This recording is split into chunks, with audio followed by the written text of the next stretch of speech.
এই প্যাচপ্যাচে গরমের মধ্যে যেখানে 40 ডিগ্রি সেন্টিগ্রেড তাপমাত্রা কিভাবে ব্রাইডের সোয়েট রেসিস্ট্যান্ট মেকআপ করবে চলো আজকে ভিডিওটিতে দেখা যাক। আমি নিবেদিতা আজকে চলে গেছিলাম একটা ব্রাইড সাজাতে গ্রামের মধ্যে। লোকেশনটা আমার বাড়ির কাছেই ছিল। তো চলো দেখা যাক আমি কিভাবে ব্রাইড সাজাই।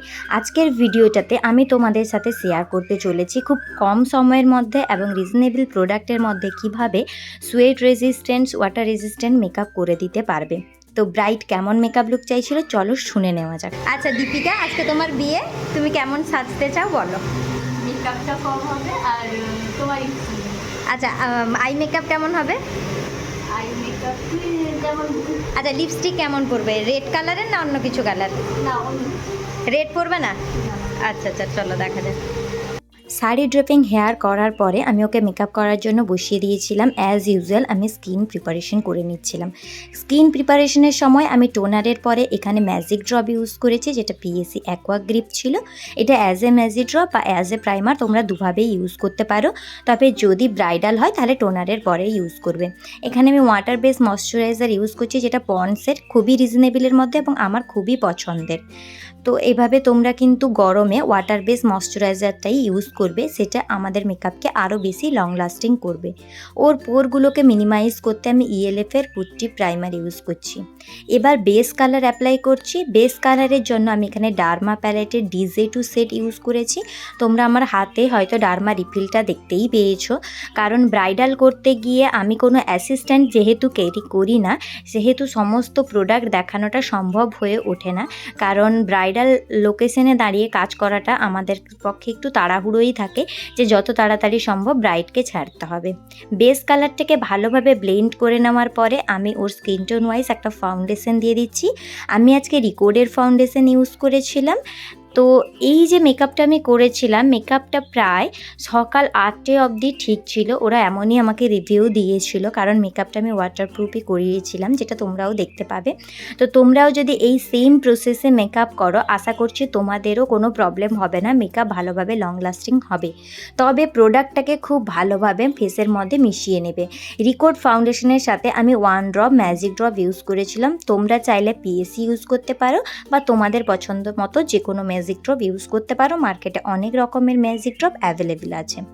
ভালোভাবে আমি তার ফেসটা ব্লেন্ড করে নিচ্ছি। ফেসের সাথে সাথে কিন্তু নেকটাকেও বাদ দিলে চলবে না, নেকটাকেও খুব ভালোভাবে তোমাদেরকে ব্লেন্ড করে নিতে হবে। এটা করে নেওয়ার পরে আমি পিএসির কনসিলার ইউজ করে নিচ্ছি, যেটা লিকুইড কনসিলার ছিল ওর হাইলাইট করার জন্য আই এরিয়াতে। ও যেহেতু স্কিন টোনের মেকআপ চেয়েছিল, আবার একটু গ্লো বেস না থাকলে ভালো লাগে না ব্রাইডের, তাই আমি একটু ফেয়ার শেড দিয়ে ওর হাইলাইট জোনগুলোকে হাইলাইট করেছিলাম, যাতে হাইলাইটটা একটু বেশি হয়। তো দেখো আমি ভালোভাবে যে যে জায়গাগুলো হাইলাইট হয় এগুলো করে নিচ্ছি। এগুলো তো তোমরা জানো, আলাদা করে কিছুই বলছি না। এরপর আমি সপারেলের আজকে লুজ পাউডার ইউজ করে নিচ্ছি, যেটা সোয়েট রেসিস্ট্যান্ট পাউডার। তোমাদেরকেও বলবো মেকআপ করার সময় গরমকালে একটু ভালো কোয়ালিটির পাউডার ইউজ করবে, তাতে মেকআপটা তোমাদের বেশি ভালো লং লাস্টিং থাকবে। তো দেখো এখানে আমি একটু বেশি পাউডার দিয়েছিলাম, কারণ মেকআপটা যাতে সেট হয়। এরপর আমি ওয়াটার স্প্রে করে নিচ্ছি এবং ওর বাড়ির লোককে ওয়াটারটা দেখাচ্ছিলাম যে দেখো মেকআপটা গলবে না। আমি সাধারণত কাজ করতে যাওয়ার সময় যারা ওয়াটারপ্রুফ বুকিং করে তাদের ক্লায়েন্টের বাড়ির লোককে দাঁড়িয়ে থেকে দেখিয়েই দিই যে ওয়াটার স্প্রে করেও মেকআপটা কিন্তু গলছে না, তাতে আমার কোথাও স্যাটিসফাইড মনে হয়। তো তোমরা দেখে নিলে কিভাবে স্টেপটা গেলাম আমি। এরপর আমি আইব্রো করে আই মেকআপের দিকে যাচ্ছি। তোমরাও যদি এইভাবে সেম টেপ মেনটেন করে কাজ করো, সেটা রিয়েল ব্রাইডই হোক বা নিজেদের ক্ষেত্রেই হোক, তাহলে আশা করছি তোমাদের মেকআপ গলে যাওয়া, কালো হয়ে যাওয়া, নষ্ট হয়ে যাওয়া, প্যাচি ক্যাকি উঠে আসা কোনো রকম প্রবলেমে পড়বে না। তো দেখো আইব্রো করে নেওয়ার পরে আইবেস ডান হয়ে গেছে। এবার আই মেকআপ করে নিচ্ছি। যেহেতু ব্রাইড রেড কালারের শাড়ি পরেছিল, আমার একটা ব্রাউনিশ রেড কালারের আই মেকআপ ওর জন্য মনে হয়েছিল, তাই আমি ওরকমই একটা কাট ক্রিজ আই মেকআপ ওকে দিয়েছিলাম। বাকিটা তো তোমরা কমেন্টে জানাবে কেমন লাগছিল ওর আই মেকআপটি। সুন্দরভাবে আই শ্যাডোটাও ব্লেন্ড করে নিচ্ছিলাম, যাতে লুকটা ভালোভাবে পপ আউট হয়ে আসে।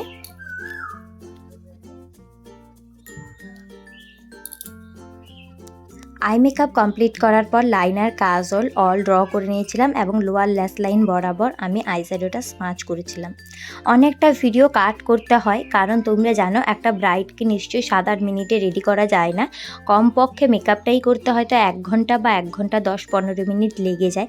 তো এত বড় ভিডিও হয়ে যায় যে অনেকের পক্ষে সেটা দেখা অসম্ভব হয়, বা দেখাটাও সম্ভব নয়, আমি বুঝতেই পারছি। তাই কিছু কিছু পার্ট তো আমরা না চাইতেও কেটে ফেলতে হয়। তো দেখো এইভাবে আমি মেকআপ লুকটা কমপ্লিট করছিলাম। তোমরা যদি ব্ল্যাক কাজলের সাথে এইভাবে আইশ্যাডোকে স্মাচ করে দাও, তাহলে কাজলের ফল আউট করে যাওয়া বা অনেকের হয় না স্মাচ করে যায়, ওই ব্যাপারটা থাকে না। তো দেখো টোটালি রেডি ব্রাইড। এবার ব্রাইড কিছু একটা কথা বলছিল, আমি আমার মতো করে কাজ করছিলাম। তোমরা দেখো নেক্সট স্টেপগুলো হাইলাইট করছি জাস্ট।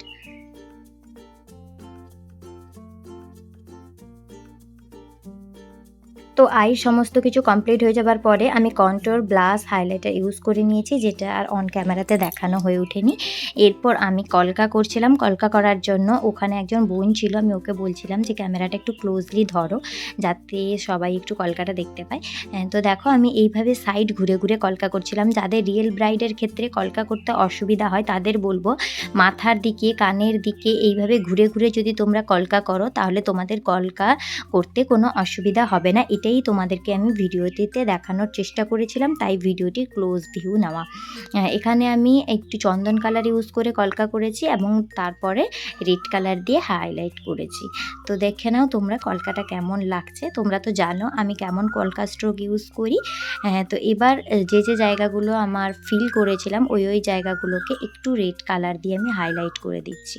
উইদাউট রেড কালার ঠিক কলকাটা ফোটে না যেটা মনে হয়, তো তাই এটা করে দিচ্ছি।